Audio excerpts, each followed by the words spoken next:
투자는 하고 싶은데 오피스텔이 주택수에 들어가는 건가 안 들어가는 건가 고민 많으시죠? 오늘 이 영상으로 모두 해결해 드리겠습니다. 안녕하세요. 부동산 비밀노트 박현우 소장입니다. 요즘 오피스텔 분양 시장 열기가 상당히 뜨겁습니다. 취득세 중과 배제 부분과 청약시 주택수 산정 제외 부분이 가장 큰 장점이라고 할 수 있는데요. 기존 아파트를 매수하고 싶어도 재개발 예정지나 재개발, 재건축, 물건에 투자를 하고 싶어도 취득세 중과는 피해갈 수가 없기 때문에 오피스텔에 그 수요가 몰리고 있습니다. 또한 오피스텔은 청약에 있어서만큼은 주택수 산정에서 제외되기 때문에 가파르게 상승 중인 부동산 시장 가격을 방어하기도 좋고 자녀분들의 청약이나 본인 청약을 계속적으로 노려볼 수 있기 때문에 관심도가 상당히 높습니다.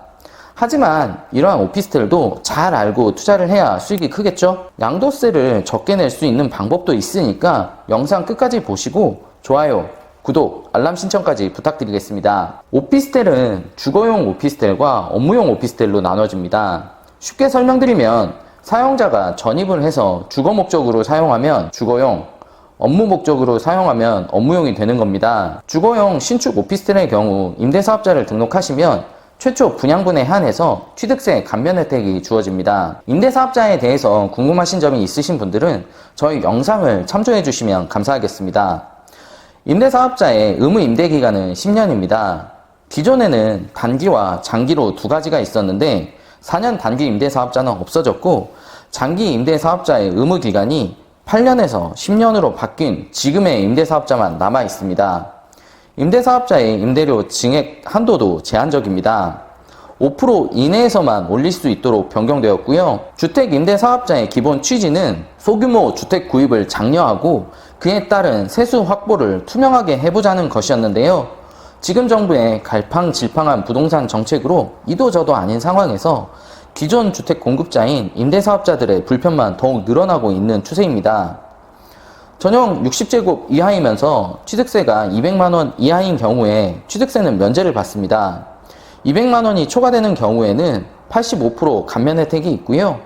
오피스텔의 경우 취득세는 4.6%이기 때문에 요즘 같은 상황에서 취득세를 면제받는 오피스텔은 거의 없다고 생각하시면 됩니다. 오피스텔의 사용 용도에 따라서 부가세 부분이 달라지는데요.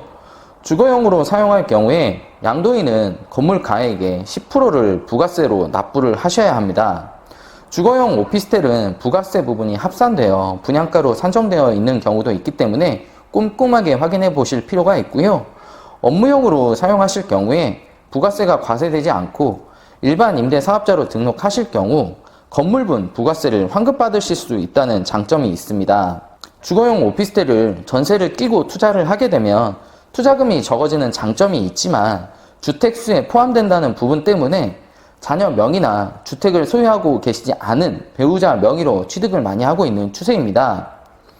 업무용 오피스텔을 투자하게 되는 경우는 주택수에 포함되지 않는다는 장점은 있지만 월세로 대부분 들어오기 때문에 투자금이 많이 들어간다는 단점이 있습니다. 그렇기 때문에 본인의 투자 성향이나 상황에 맞는 오피스텔에 투자하는 것이 적절합니다. 오피스텔 재산세 표준 세율도 업무용이냐 주거용이냐에 따라 다릅니다. 업무용의 경우 토지와 건물분이 합산돼서 한 장의 용지로 나오게 되는데 토지의 경우 공시지가 2억 원 이하는 0.2%의 세율을 부과하고요. 공시지가 10억 원 이하는 기본금액 40만 원에서 2억 원 초과 금액의 0.3%를 합산해서 표준 세율이 정해집니다. 예를 들어서 오피스텔이 8억일 경우에 40만 원을 더하고 6억에 0.3%를 하면 180만 원, 220만 원의 표준 세율이 되는 겁니다. 공시지가 10억 원 초과의 경우에는 280만 원에 10억 원 초과 금액의 0.4%를 합산해서 표준 세율이 정해집니다. 업무용 오피스텔의 건물분 재산세 표준 세율은 과세 표준 금액의 0.25%입니다. 저희가 이제 주로 살펴보게 될 주거용의 경우에는 금액에 따라서 4가지로 분류돼서 세율이 정해집니다. 공시지가 6천만 원 이하의 경우에는 0.1%, 1억 5천만 원 이하는 기본 6만 원에 초과 금액의 0.15%를 부과합니다. 3억 원 이하는 기본 금액 19만 5천 원에 초과 금액 0.25%를 부과하고 3억 원 초과는 기본 금액 57만 원에 초과 금액 0.4%를 부과합니다. 세율만 보더라도 업무용 오피스텔이 주거용 오피스텔보다 부과되는 세금이 훨씬 더 크기 때문에 업무용 오피스텔로 등록해서 주거 목적으로 사용하더라도 실제 조사가 나오지 못하는 이유이기도 합니다. 주거용 오피스텔의 경우 종부세 합산 과세를 피하기 어려운 이유는 과세 관청이 다르기 때문입니다. 재산세의 경우 지방세로 분류돼서 시, 군, 구청에서 부과하지만 종부세의 경우 국세이기 때문에 국세청에서 부과하게 됩니다. 국세와 지방세가 헷갈리는 경우에는 하나만 기억하시면 됩니다. 고지서가 나오는 경우에는 대개 지방세인 경우가 많고 국세인 경우에는 자진신고를 하기 때문에 고지서가 따로 나오지 않습니다. 업무 목적으로 임차인을 받았다 하더라도 실제 주거용으로 사용하는 경우에 주거용 오피스텔로 과세될 수 있기 때문에 주의하셔야 하지만 현실적으로는 실사가 나오기 조금 어렵다라는 점 참고하시고요. 오피스텔 양도 세율표입니다.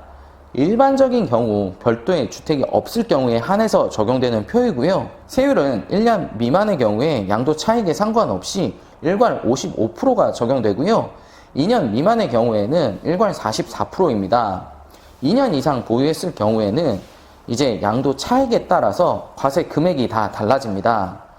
1,200만원 이하의 경우에는 6.6%, 4,600만원 이하의 경우에는 16.5%, 8,800만원 이하의 경우에는 26.4%, 1억 5천만원 이하의 경우에는 38.5%, 3억 원 이하의 경우에는 41.8%, 5억 원 이하의 경우에는 44%, 5억 원 초과의 경우에는 46.2%가 부과됩니다. 누진 공제액도 참고적으로 한번 살펴보시고요. 보통 양도세가 많이 나온다고 걱정 많이 하시는데 양도세의 경우에는 양도 차익에 따라서 과세하는 거기 때문에 오른 만큼 내는 세금이라 기분 좋게 내셔도 됩니다. 아무리 차익이 커도 세금 많이 내는 거 좋아하는 사람 없으니까요. 2년 이상 보유하게 되는 경우 양도세율이 많이 낮아지니까 2년 이상은 가지고 계시는 게 좋습니다. 장기적인 플랜을 짜면서 접근해 보시는 게 좋고요. 어렵게 생각하지 마시고 저희 부동산 비밀노트 적극적으로 활용해 주세요. 전화 문의 얼마든지 환영입니다. 업무용 오피스텔은 말 그대로 업무용이기 때문에 일종의 상가시설 정도로 생각하시면 됩니다.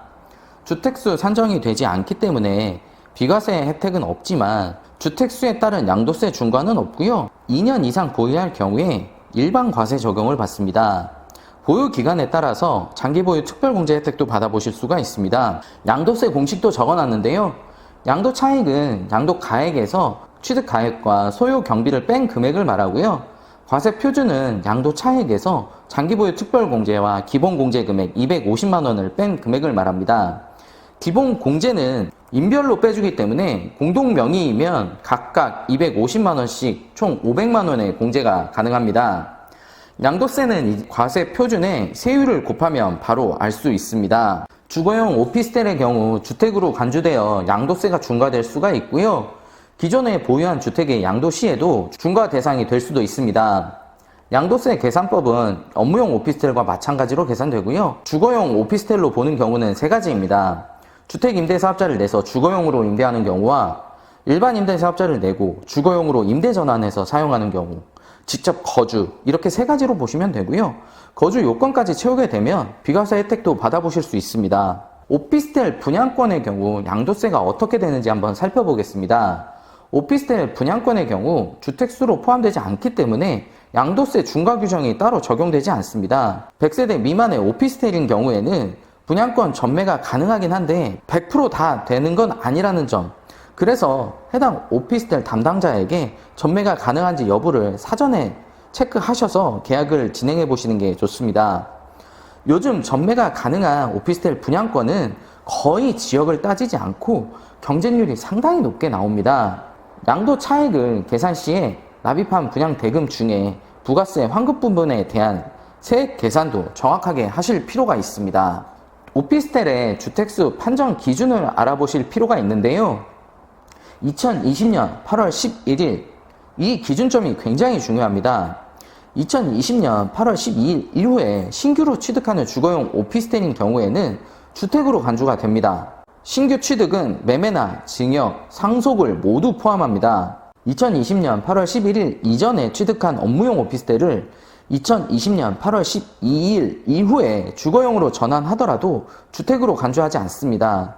오피스텔 분양권은 앞에서 설명드렸다시피 용도가 미확정이기 때문에 주택으로 따로 간주되지는 않습니다. 뒷장에 실질적인 사례로 한번 설명 다시 드리겠습니다. 예를 들어서 한번 살펴볼까요? B라는 기존 주택을 보유한 사람이 2020년 8월 12일 이전에 A라는 주거용 오피스텔을 취득하고 2020년 8월 12일 이후에 세 번째 주택을 취득했을 경우에 주택수는 두 채가 되는 거고요. C주택은 두 번째 주택으로서의 취득세 중과를 받게 됩니다. 하지만 B라는 기존 주택을 보유한 사람이 2020년 8월 12일 이후에 A라는 주거용 오피스텔을 취득할 경우에 똑같은 상황에서 C주택은 세 번째 주택으로 취득세 중과를 받기 때문에 날짜가 중요하다는 점 다시 한번 말씀드리고요. 참고적으로 두 번째 주택의 취득세 중과 같은 경우에는 8%, 세 번째 주택의 취득세 중과는 12%입니다. 업무용 오피스텔은 주택이 아니라는 점 명심하시고요. 단 실거주로 혹은 세입자가 주거용으로 사용할 경우에 주택으로 간주될 수 있다는 점 참고하시면 됩니다. 주거용 오피스텔 소유와 아파트 청약은 서로 무관합니다. 주거용 오피스텔의 경우 청약에 있어서는 주택수 산정이 안 되기 때문에 오피스텔을 가지고 있다고 청약은 남 얘기다 하지 마시고 꼭 넣어 보셔야 됩니다. 다만 아파트가 당첨될 경우 입주 시점에 취득세가 중과되기 때문에 입주 시점에 기존 오피스텔을 팔아서 취득세를 절감하는 것도 하나의 방법입니다. 마지막으로 시가 표준 1억 이하의 주택은 취득 시에 주택수로 따로 간주되지는 않습니다. 지금까지 오피스텔의 모든 것 하나하나 꼼꼼히 알아봤고요. 세금에 대한 부분은 개인의 상황별로 모두 다 다르기 때문에 자세한 상담을 원하시는 경우에 댓글이나 전화를 주시면 상담을 안내해 드리겠습니다. 지금까지 부동산 비밀노트 박현우 소장이었습니다. 감사합니다.